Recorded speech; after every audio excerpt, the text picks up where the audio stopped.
पौराणिक, धार्मिक, पुरातात्विक तथा सांस्कृतिक संपदा से समृद्ध भगवान शिव का पावन धाम बटेश्वर उत्तर प्रदेश के आगरा जनपद में श्यामला यमुना के उत्तरी तट पर अपने पूर्ण मनोहारी वैभव के साथ विद्यमान है।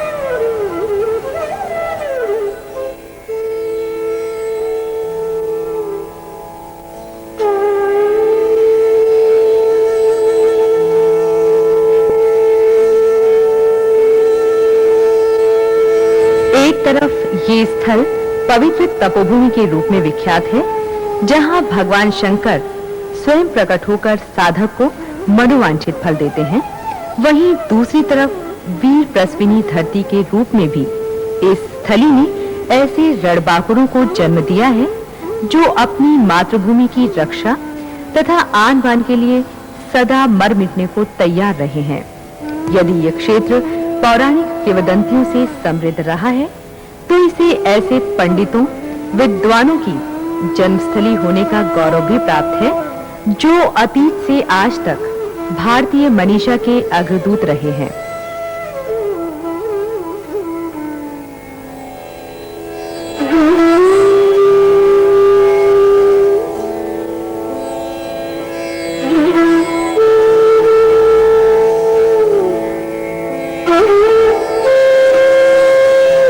प्रधानमंत्री माननीय श्री अटल बिहारी वाजपेयी जी की जन्मभूमि भी यही पवित्र तपोभूमि स्थली बटेश्वर ही है। प्रकांड विद्वान तथा अपूर्व प्रतिभा के धनी श्री अटल बिहारी वाजपेयी जी का प्रारंभिक जीवन यहीं बीता।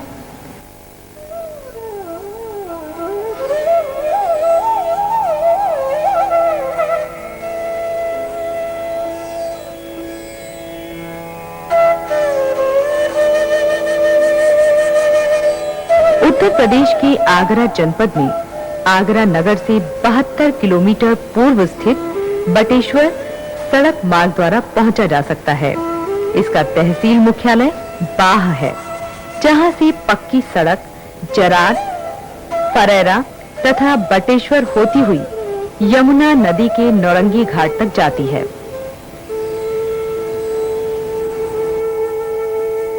कहा जाता है कि आज से लगभग 350 वर्ष पूर्व बटेश्वर के आसपास का क्षेत्र भदावर राज्य की अधिकार सीमा में था। भदावर की राजधानी अटेर जिला भिंड मध्य प्रदेश में थी, किंतु इनके वंशज मराठों की सतत आतंकवादी गतिविधियों से ऊबकर अटेर छोड़कर उत्तर प्रदेश के वर्तमान आगरा जनपद में आ गए और पिनाहट नामक स्थान पर चंबल के तट पर अपना किला बनवाया। इसी वंश परंपरा में राजा महेंद्र सिंह हुए, जिन्होंने अपना किला वर्तमान बटेश्वर के निकट सौरीपुर नामक स्थान पर बनाया। इन्हीं के पुत्र महाराजा बदन सिंह ने भगवान बटेश्वर नाथ महादेव के मंदिर का निर्माण 17वीं शताब्दी के मध्य में करवाया। बटेश्वर के नामकरण का आधार संभवतः बटेश्वर नाथ महादेव का यमुना तट पर स्थित ये मंदिर ही है, जो एक पुराने बट वृक्ष के नीचे स्थित है।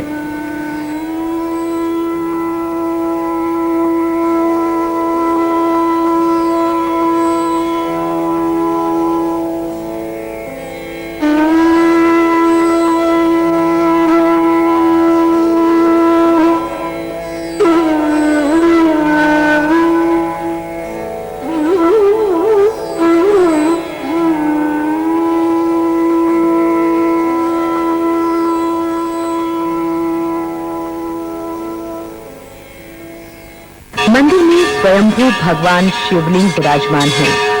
लगभग 1 मीटर के वृत्ताकार घेरे में बीचों बीच स्थापित शिवलिंग के ऊपर शेषनाग के फणों की छत्र छाया अद्भुत तथा अलौकिक है।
बटेश्वर के इस मुख्य ब्रह्मलाल जी के मंदिर निर्माण के पीछे एक कौतूहलपूर्ण किंतु रोचक जनश्रुति प्रचलित है। ब्रह्मलाल महादेव मंदिर के पुजारी जी ने इस जनश्रुति का वर्णन करते हुए हमारी कैमरा टीम को बताया, ये तीर्थ उत्तर भारत का प्राचीन तीर्थ बटेश्वर के नाम से विख्यात है। यहाँ भगवान की 101 मंदिर हैं और ये महाराज भगवान श्री कृष्ण के पितामह महाराज सूर्य सिंह राजधानी रही है, जो आज सोलीपुर के नाम से विख्यात है। उसके बाद यहाँ महाराज महेंद्र सिंह ये वो बराबर नरेश हुए हैं। विपक्ष में राजा थे मैनपुरी के जय सिंह जी। तो इन राजाओं में आपसी मतभेद था। एक बार ऐसा हुआ कि महाराज बदन सिंह बराबर नरेश ये इनके महाराज बदन सिंह के पितामह ये बराबर नरेश एक बार जंगल में शिकार खेलने गए, तो उन्होंने एक सिंह का शिकार किया और सिंह को घायल जब शिकार किया तो सिंह घायल अवस्था में दौड़ता हुआ मैनपुरी की सीमा में पहुंच गया। राजा उसका पीछा करते हुए मैनपुरी सीमा में पहुंच गए। और ऐसे प्रभु की लीला ऐसी थी कि उधर से मैनपुरी नरेश भी शिकार कर खेलने आ रहे थे। जब उन्होंने देखा कि ये हमारे सीमा के अंदर ये कैसे शिकार उठा रहे हैं, उन्होंने क्रोध से बोला, आप रुकिए, ये शिकार को नहीं ले जाएंगे, शिकार हमारी है। जब राजाओं पर उसमें विवाद होने लगा, मंत्री लोगों ने सोचा अगर राजाओं में विवाद होगा तो हजारों सेनाएं मारी जाएंगी, प्रजा काफी परेशान रहेगी। इससे उन्होंने अपना पर्सनल मंत्रण किया और उन्होंने ये शर्त रखी कि इन राजाओं की कैसे ही इसको संकट टाला जाए। तो उन्होंने ये कहा अगर इसको मतलब इनके अगर आपकी पुत्री होती है, राजा को समझाया, अगर आपकी पुत्री होती है और इनके पुत्र होता है तो आप इनके संबंध करेंगे, या इनके पुत्री होती है आपके पुत्र होगा तो ये आपके संबंध करेंगे, और ये सिंह है इसी ये दहेज के रूप में दिया जाएगा, तब तक सुरक्षित रख दिया जाए।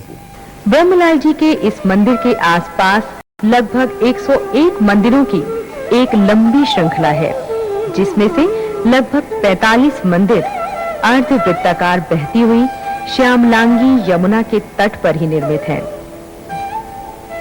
जब से इन मंदिरों का निर्माण हुआ, यमुना का न जाने कितना जल इन मंदिरों के आचमन का प्रसाद उर में समेटे कलरव करते पति तपावनी शिवप्रिया गंगा की गोद में समाहित होता रहा है। लगता है जैसे शिव की एकांत साधना के प्रतीक ये मंदिर अहर्निश अपना प्रतिबिंब यमुना जल में निर्निमेष देखते भविष्य की चिंतना में मग्न हैं।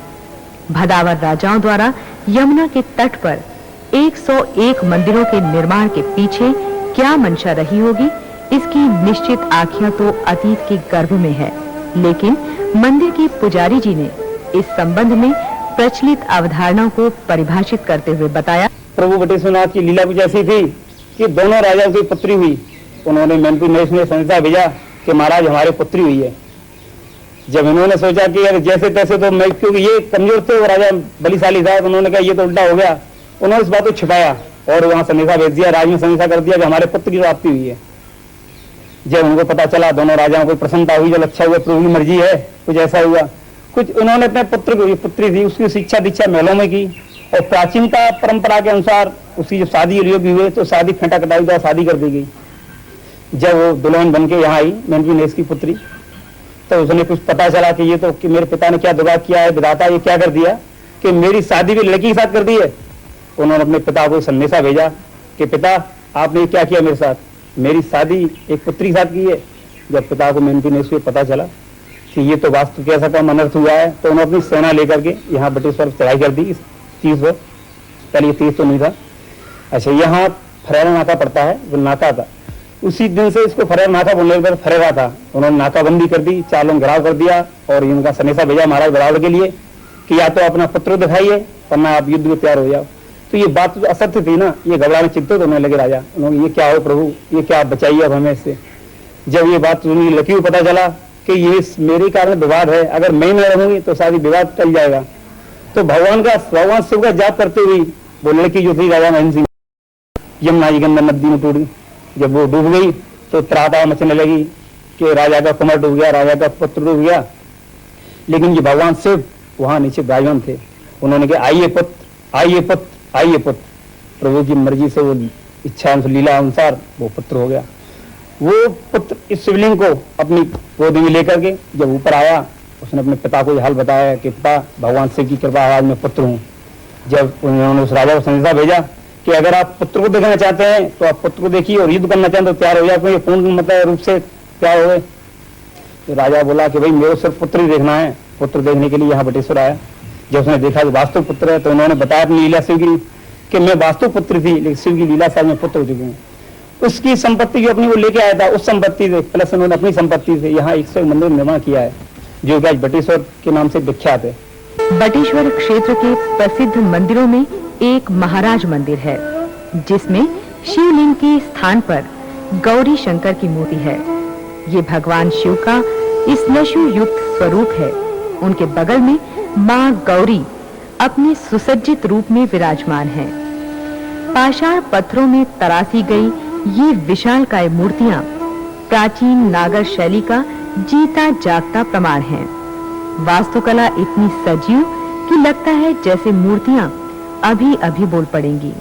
कहा जाता है कि भगवान शंकर ने मां पार्वती और नंदी के साथ यहीं पर आखिरी बार नयनाभिराम रूप में अपनी लीला को विराम दिया, जहां बाद में बटेश्वर के तत्कालीन महाराजाओं ने मंदिर का निर्माण कराया।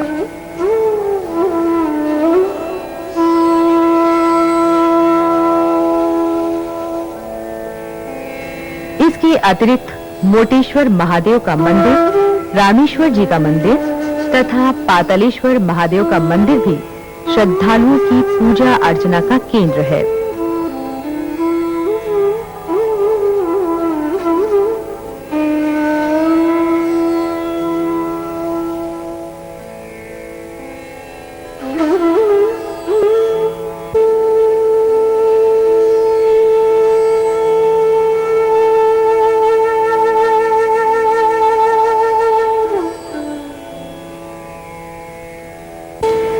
पातालेश्वर मंदिर भदावर राजाओं के किला परिसर में स्थित है।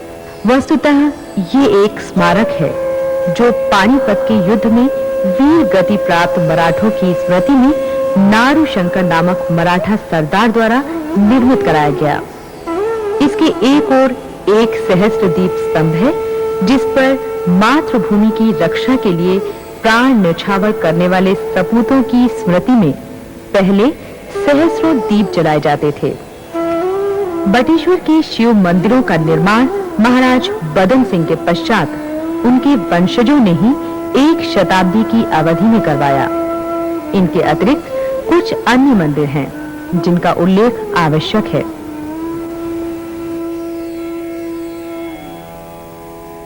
भगवान कृष्ण का ठाकुर विहार मंदिर, जिसमें वंशी वादन करते भगवान कृष्ण की त्रिभंगी मूर्ति है। बगल में प्रेमोन्मादिनी राधा जी खड़ी हैं। मंदिर के अंदर इनकी भित्तियों पर अंकित रंग चित्र तत्कालीन कलात्मक अभिरुचि का परिचय देते हैं। यमुना नदी पर स्नान हेतु अनेक घाट हैं। यह नदी दक्षिण दिशा से आकर पूरा मोड़ लेती हुई पश्चिम की ओर घूम जाती है, जिसके कारण एक विस्तृत डेल्टे का निर्माण हुआ है। इस भाग में गांव बसे हैं।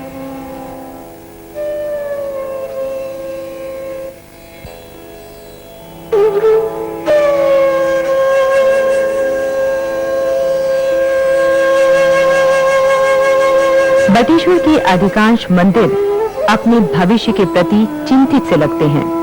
काल के कराल हाथों ने अपना कर्तव्य दिखाना शुरू कर दिया है। अधिकांश मंदिर जर्जर होते जा रहे हैं। उनके उखड़े प्लास्टर तथा लोनियाई ईंटें स्वयं अपनी दुखद गाथा कह रही हैं। मंदिर अपना प्राचीन स्वरूप खोते चले जा रहे हैं। बटेश्वर से लगभग 1 किलोमीटर उत्तर की ओर शौरीपुर नामक स्थान है।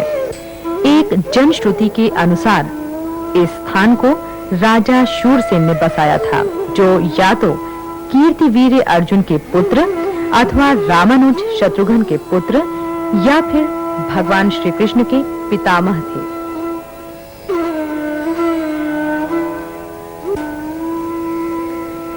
यहाँ कई एकड़ में फैला एक विशाल भव्य प्राचीन दिगंबर जैन मंदिर है। मंदिर की देखभाल के लिए जैनियों ने एक ट्रस्ट स्थापित किया है। ट्रस्ट समृद्ध है, अतः मंदिर की समुचित देखभाल होती रहती है।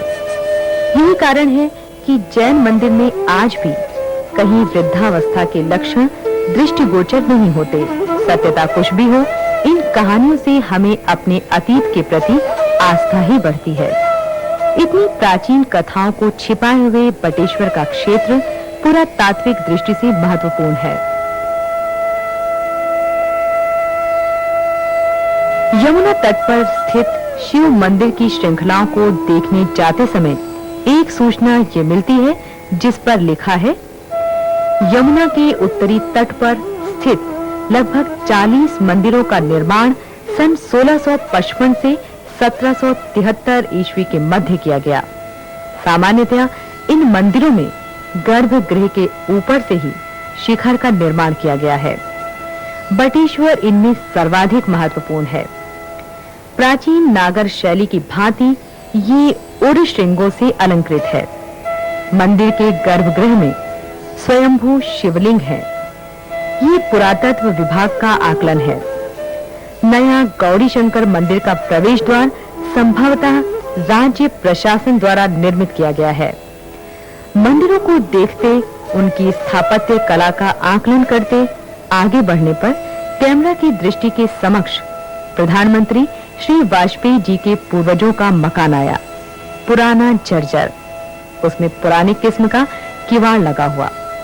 उसी के पास वयोवृद्ध श्री अमरनाथ दीक्षित का मकान है। श्री दीक्षित जी की आयु लगभग 86 वर्ष है। यही माननीय अटल जी के पिता द्वारा बनवाया एक मंदिर है।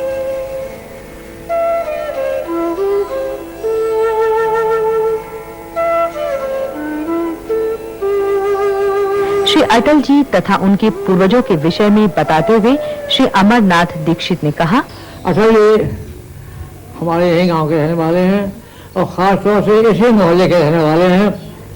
इनकी पृथ्वीभूमि यही है।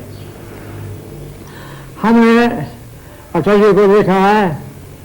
अटल जी 14 साल में से छोटा है। अटल जी के बाप को हमने देखा है। अटल जी के बाबा के गोलों खेले हैं। उनका नाम श्यामलाल जी था। बड़े विद्वान थे, भागवती पंडित थे। पुरातत्व विभाग की देखरेख में शौरीपुरा के आसपास जो खुदाई हुई है, उनमें प्राप्त कुषाणकालीन सिक्कों, ईंटों, भांडों तथा राख से ये प्रमाणित होता है कि इस नगर का अस्तित्व लगभग 1 सहस्र वर्ष पूर्व तो था ही, जैन मूर्तियों पर अंकित संवत 1084 भी इसी प्रमाण के साक्षी हैं। आवश्यकता है भदावर राजा के महलों तथा किले के उत्खनन की। निश्चय ही इस उत्खनन से इतिहास में नए अध्याय जुड़ेंगे। मराठों के संबंध में भी कुछ नई तथ्यात्मक जानकारी मिलेगी।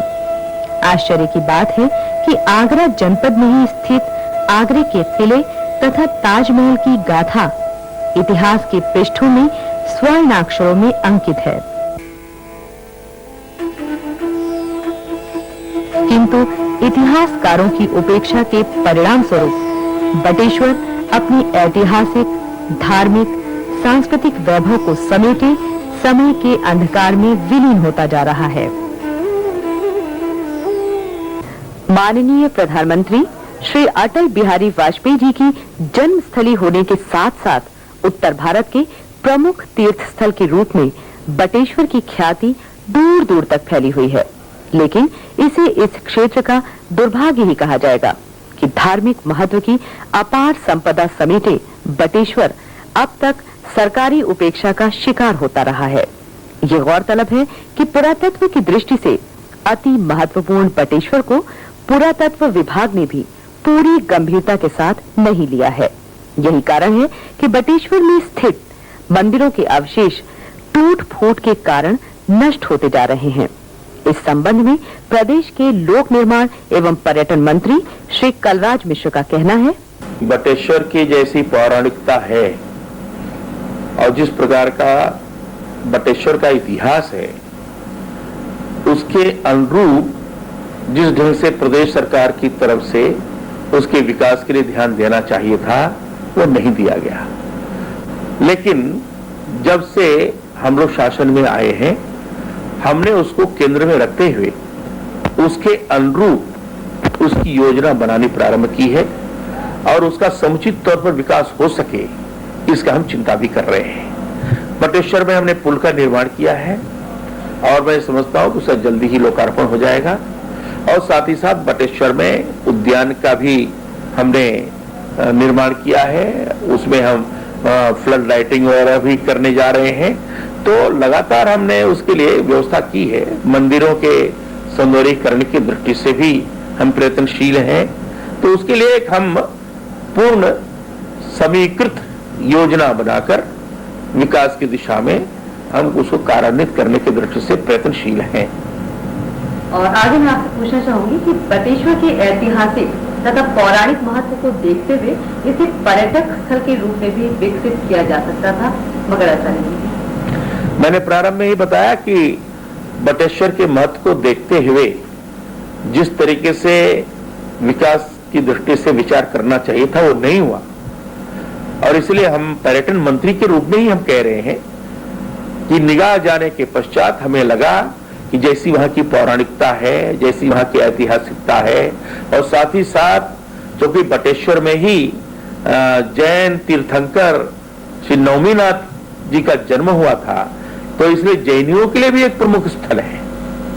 तो सब लोग वहां आए, सबको सुविधा प्रदान की जा सके, एक अच्छा पर्यटन स्थल के रूप में भी वो विकसित हो, इस दृष्टि से हमारा प्रयत्न है और उसका हम एक पैकेज बना रहे हैं। मंदिरों की उचित देखभाल तथा रखरखाव न होने की वजह से इसका प्राचीन स्वरूप धीरे धीरे नष्ट होता जा रहा है। इसका उत्तरदायित्व आप किस पर देते हैं? मैं समझता हूं कि जब इतने वर्षों में काम नहीं हुआ तो इसके पहले जो शासन में था स्वाभाविक रूप से दायित्व उसके ऊपर जाता है।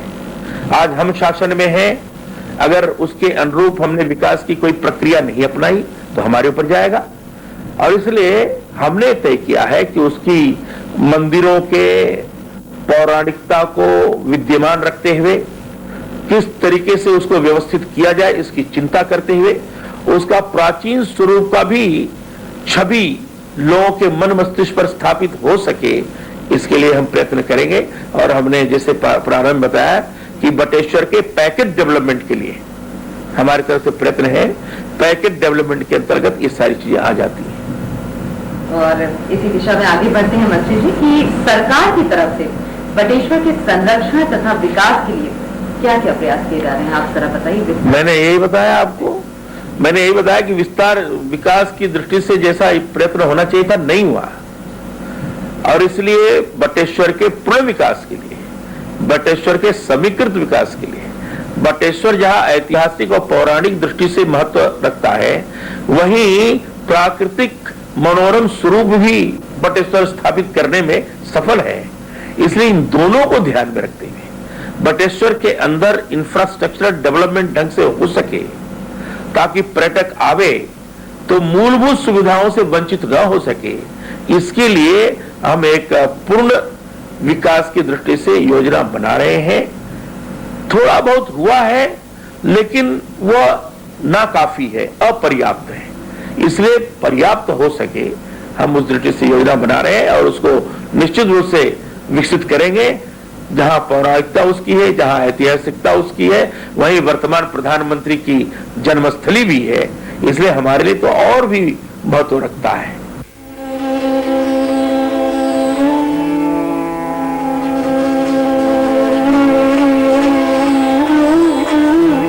यमुना तट पर एक श्रृंखला में 40 मंदिरों को देखकर इतिहासकारों का अनुमान है कि बटेश्वर के पास नदी का ये असाधारण मोड़ और उससे उत्पन्न कटाव निश्चय ही इस क्षेत्र के लिए विडंबना बन गया होगा।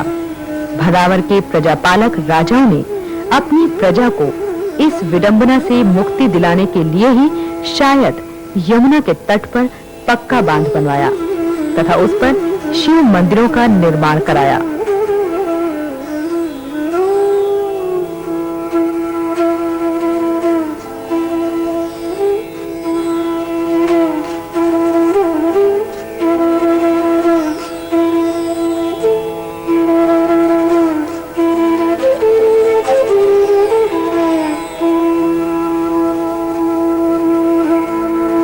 अतीत की इस जीती जागती धरोहर को भविष्य के लिए संजोकर रखने में संभवतः हमारी धर्मनिरपेक्षता आड़े आ रही है, किंतु इनके विषय में ऐसी सोच संकीर्ण मानसिकता का परिचायक है।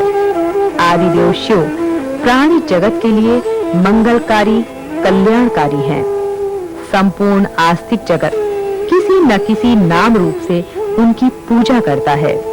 श्री राम एवं श्री कृष्ण प्रत्येक हिंदू की नस नस में रचे बसे हैं।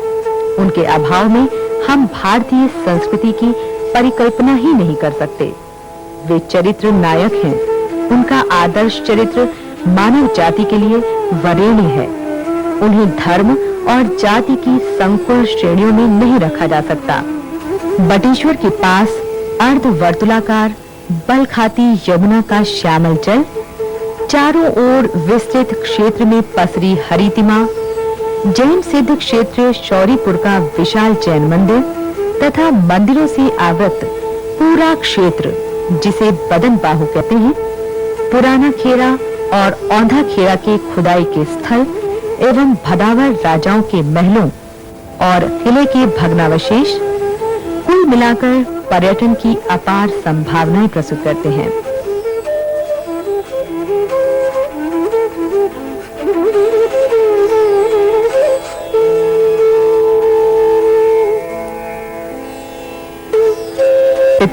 और इतिहास के इन दुर्लभ तथ्यों तथा प्रकृति की इस मनोरम कला को सुरक्षित रखने के लिए पर्यटन विभाग यदि इस स्थान को अपने संरक्षण में ले ले तो निसंदेह ये राज्य की आय का कारक होगा। आवश्यकता है तो केवल पर्यटकों की सुख सुविधा तथा मनोरंजन के लिए आवास एवं उपकरण की व्यवस्था और देखरेख की।